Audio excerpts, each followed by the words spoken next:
آیت الکرسی، اس کا تو نام بھی چونکہ معروف ہے، میں نے جو آپ کو بڑے بڑے حکمت کے موتی اور بڑے بڑے پھول آپ کو گنوائے ہیں، آیت الآیات، آیت البر، آیت الاختلاف، اور اب یہ ہے آیت الکرسی، توحید کے عظیم ترین خزانوں میں سے ہے۔ ہی سیدۃ آیات القرآن، حضور نے فرمایا یہ تمام آیات قرآنی کی سردار ہے۔ اللہ لا الہ الا ہو، اللہ وہ معبود برحق ہے جس کے سوا کوئی الہ نہیں، بڑا کیٹیگوریکل۔ الحی القیوم، وہ زندہ ہے از خود اور باخود، اس کی زندگی مستعار نہیں ہے۔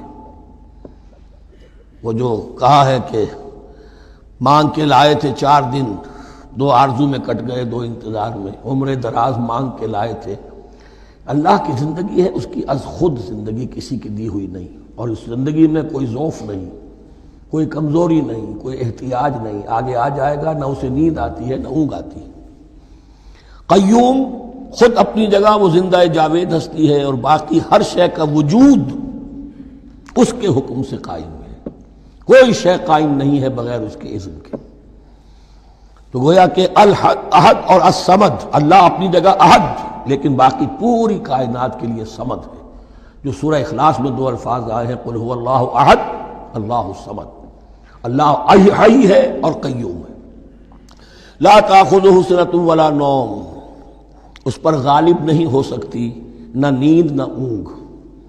لہ ما فی السماوات و ما فی الارض، آسمانوں اور زمین میں جو کچھ ہے اسی کا ہے، ملکیت تامہ، ملکیت حقیقی اس کی ہے۔ من ذا الذی یشفع عندہ الا باذنہ، کون ہے وہ جو شفاعت کر سکے اس کے پاس مگر اس کی اجازت سے۔ اب یہ مقام آیا ہے سورہ بقرہ میں پہلی مرتبہ، 3 مرتبہ کیٹیگوریکل ڈینائل کے بعد، کوئی شفاعت نہیں، کوئی شفاعت نہیں، کوئی شفاعت نہیں۔ یہاں بھی جو انداز ہے بہت ہی جلالی انداز ہے، من ذا الذی، کس کی یہ حیثیت ہے، کس کا یہ مقام ہے، کس کو یہ زور حاصل ہے کہ وہ اپنے اختیار کے بل پر، جو اپنی حیثیت کی بنیاد پر شفاعت کر سکے؟ ہاں، جس کے لیے اللہ اجازت دے دے۔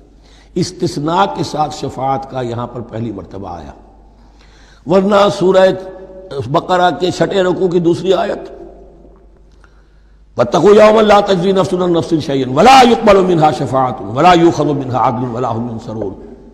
15 رکوع کی دوسری آیت، واتقوا یوما لا تجزی نفس عن نفس شیئا ولا یقبل منها عدل ولا تنفعها شفاعۃ ولا هم ينصرون۔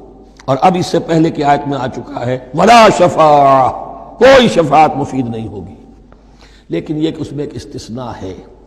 اب یہ ذرا باریک مسئلہ ہے کہ شفاعت حقہ کیا ہے، شفاعت باطلہ کیا ہے، تو دورہ ترجمہ قرآن میں اتنی تفاصیل کے ساتھ بحث نہیں کی جا سکتی، وہ ایک علیحدہ موضوع ہے، حال ہی میں نے اس پر اپنے درس ریکارڈ کرا دیے ہیں۔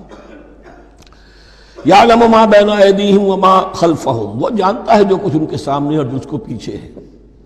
عام طور پر دنیا میں ہم سفارش کرتے ہیں تو کہتے ہیں کہ بھئی میں جانتا ہوں اس شخص کو بہتر، اصل میں جیسا کچھ یہ نظر آتا ہے ویسا نہیں ہے، یا جیسا کچھ فیکٹس آن دی فائل آ گئے ہیں وہ بڑے ہی ڈیسیونگ ہیں، اصل حقائق کچھ اور ہیں اس کیس کے، وہ میں آپ کو بتاتا ہوں۔ یہ بات اللہ کے سامنے کون کہہ سکتا ہے، جبکہ اللہ تو جانتا ہے جو کچھ ان کے سامنے اور جو کچھ ان کے پیچھے ہے، اور ان کا حال یہ وَلَا يُحِيطُونَ بِشَيْءٍ مِّنْ عِلْمِهِ إِلَّا بِمَا شَاءَ، اور وہ احاطہ کر ہی نہیں سکتے اللہ کے علم سے کسی شے کا سوائے اس کے جو اللہ چاہے۔ باقی ہر ایک کے پاس علم جو ہے اللہ کا عطائی علم ہے، دیا ہوا علم ہے، محدود علم ہے، بڑے سے بڑا رسول ہو، بڑے سے بڑا ولی ہو، بڑے سے بڑا فرشتہ ہو۔ لا علم لنا الا ما علمتنا، ہم پڑھائیں 4 رکوع میں، تو کون کہہ سکتا ہے؟ من ذا الذی یشفع عندہ الا باذنہ یعلم ما بین ایدیہم وما خلفہم ولا یحیطون بشیء من علمہ الا بما شاء وسع کرسیہ السماوات والارض، اس کی کرسی تمام آسمانوں اور زمین کو محیط ہے۔ اب کرسی کے 2 مفہوم یہاں ہو سکتے ہیں، ایک تو یہ کہ اس سے جو معنی مراد ہے، یعنی اس کا اقتدار، اس کی قدرت، اس کا جبر، اس کا اختیار، یہ اتھارٹی پوری کائنات کو۔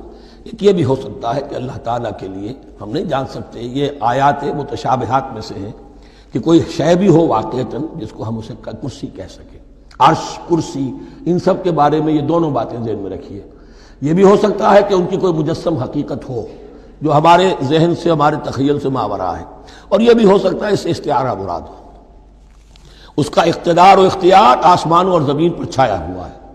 ولا یؤودہ حفظہما، اور اسے تکان طاری نہیں ہوتی، اس پر گراں نہیں گزرتا ان دونوں کا تھامنا، ان دونوں کی حفاظت، آسمانوں کی اور زمین کی۔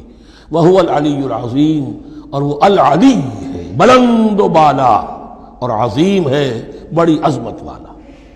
یہ ہے آیت الکرسی، سیدۃ آیات القرآن، تمام آیات قرآنی کی سردار، اور توحید الہی کا ایک بہت بڑا خزانہ۔